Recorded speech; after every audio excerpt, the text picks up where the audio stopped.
Assalamualaikum warahmatullahi wabarakatuh. Waalaikumsalam warahmatullahi taala wabarakatuh. Alhamdulillah kita masih bisa melanjutkan lagi mengenai tanya jawab ini yang berhubungan dengan sedekah ya Ki. Nah, kemarin sudah dijelaskan kalau sedekah itu bagaimana dan konsep bersedekah. Nah, kali ini kita akan menanyakan mengenai bagaimana itu sedekah yang salah. Karena banyak yang merasa kalau mereka sudah bersedekah namun hartanya juga belum berlipat gandakan. Nah, itu bagaimana? Apakah ada kesalahan di sedekahnya? Ya, begini.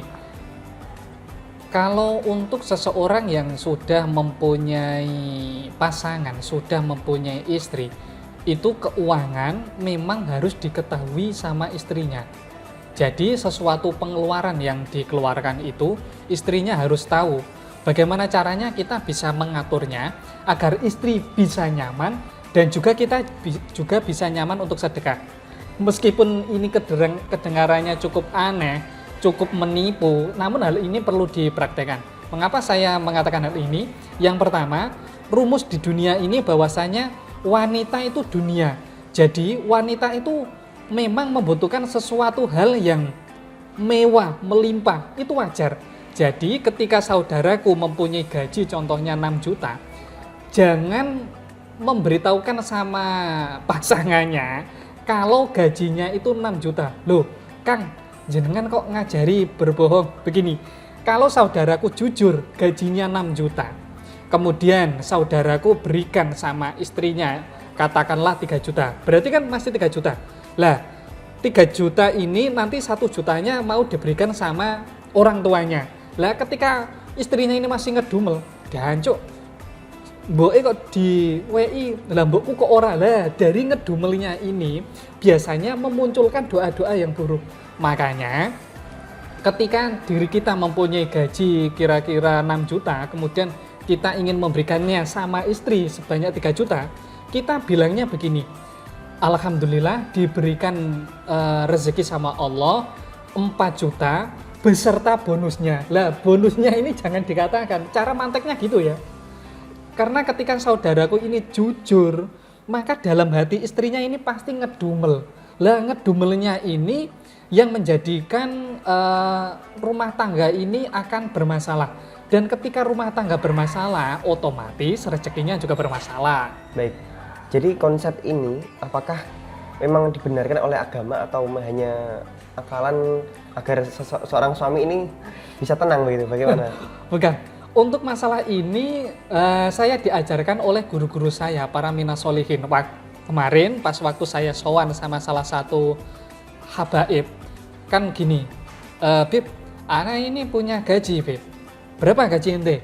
Ana punya gaji 5 juta, Bib. Kemudian ente beritahukan sama istri ente bahwa gaji ente 5 juta. Iya, Bib. Masya Allah. Gimana, Bib?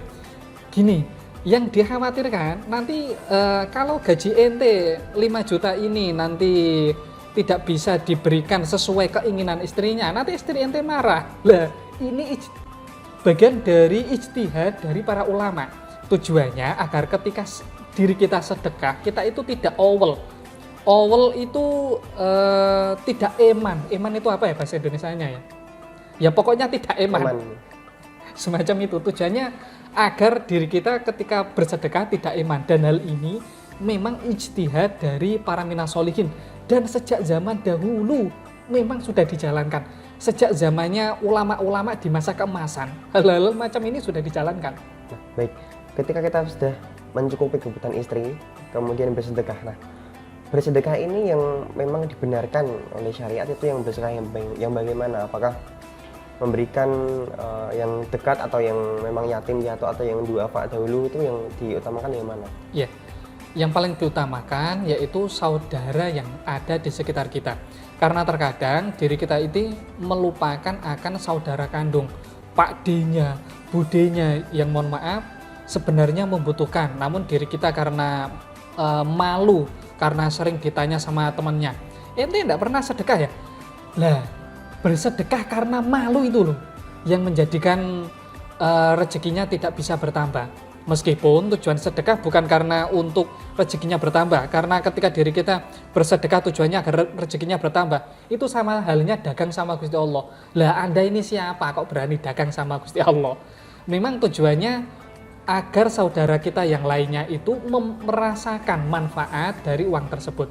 Ini yang biasanya menjadi permasalahan sedekah karena malu dikatakan tidak pernah bersedekah. Jangan urusi omongan mereka. Mereka itu kan tidak mengetahui bahwasanya diri kita ini perlu memberikan sama saudara kita. Lah, karena malunya ini kadang kita ini sedekah sama majelis saja lah. Saudara saya nggak perlu lah, ini yang bermasalah. Nah, baik. Kemudian ketika kita sudah mencukupi semua kebutuhan dari kerabat kita, family kita, apakah yang harus kita lakukan dengan misal kita masih punya uang sisa juta, nah itu diapakan sebenarnya? Ya, untuk hal tersebut sedekahkan, yang mana sedekah tersebut nanti bisa mendoakan saudaraku terus menerus.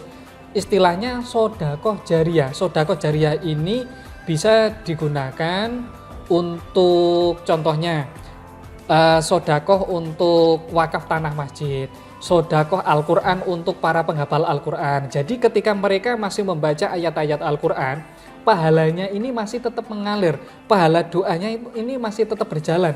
Kemudian ketika sedekah sama orang-orang minas solihin, contohnya para pejuang agama, para guru ngaji.